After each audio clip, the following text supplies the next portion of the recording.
A journalist from The Atlantic says they dismissed the Hunter Biden story because it wasn't interesting enough. Roll tape. Do you think the media acted inappropriately when they instantly dismissed Hunter Biden's laptop as Russian disinformation? My problem with Hunter Biden's laptop is I think it's totally irrelevant. I mean, it's not whether it's disinformation or, I mean, I don't think the Hunter Biden's business relationships have anything to do with who should be president of the United States. So I don't find it to be interesting. Okay, didn't find it to be interesting. Cabot Phillips joins us. Not interesting enough. I find that astonishing. I mean, that just doesn't fly for me. How about you?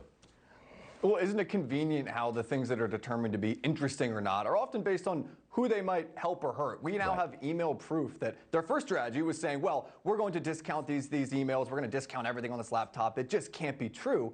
Now that it's been proven true, they say, well, it may have been true, but the fact is it just wasn't interesting enough to dig into. We now have email proof that shows Hunter Biden complaining that half of his salary went to his father, which is patently illegal. You cannot be subsidizing your politician family members. We have other email proof that's showing, hey, this Chinese business deal that Hunter Biden secured, by the way, he secured that deal 10 days after Hunter Biden had gone to a trip in Shanghai with Joe Biden. That deal that he secured, there's an email now from Joe Biden, or Hunter Biden's business partner saying, we're going to save 10% for the big guy.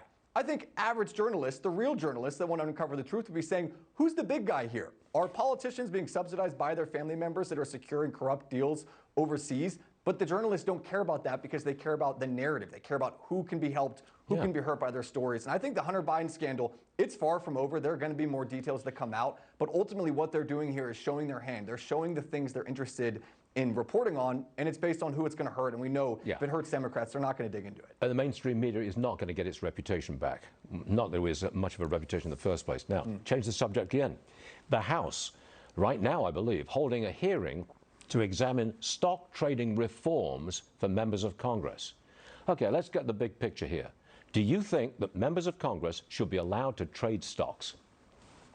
Absolutely not. This is the equivalent of allowing NBA players to bet on their games, except in this case, it's not even letting players bet on the games. It's referees getting to bet on the games because they're the ones setting the rules.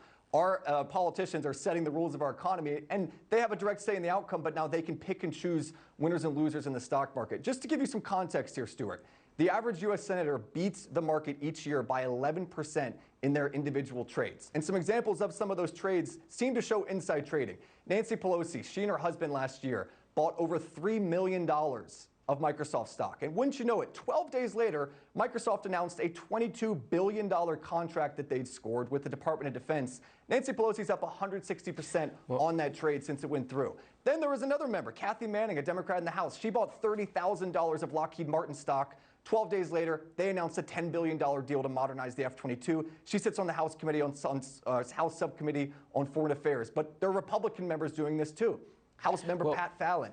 He sold $250,000 of Microsoft stock under 2 weeks before their billion-dollar deal fell through. He sits on the committee that oversees defense software contracts. So these members are profiting off of the inside information they have. Awfully difficult, though, to tell all members of Congress, you can't hold stocks or bonds. It's very difficult to do that. You would be denying a great deal of talent from Congress. The solution here, though, is not saying they can't hold stocks, but forcing them into blind trust, forcing them into some kind of general mutual fund where they're not buying individual stocks. Now, that is different, and that would be, to my mind, that's acceptable. Hey, Cabot, great show. Thanks for being with us. We'll see you again soon. Thanks, Stuart.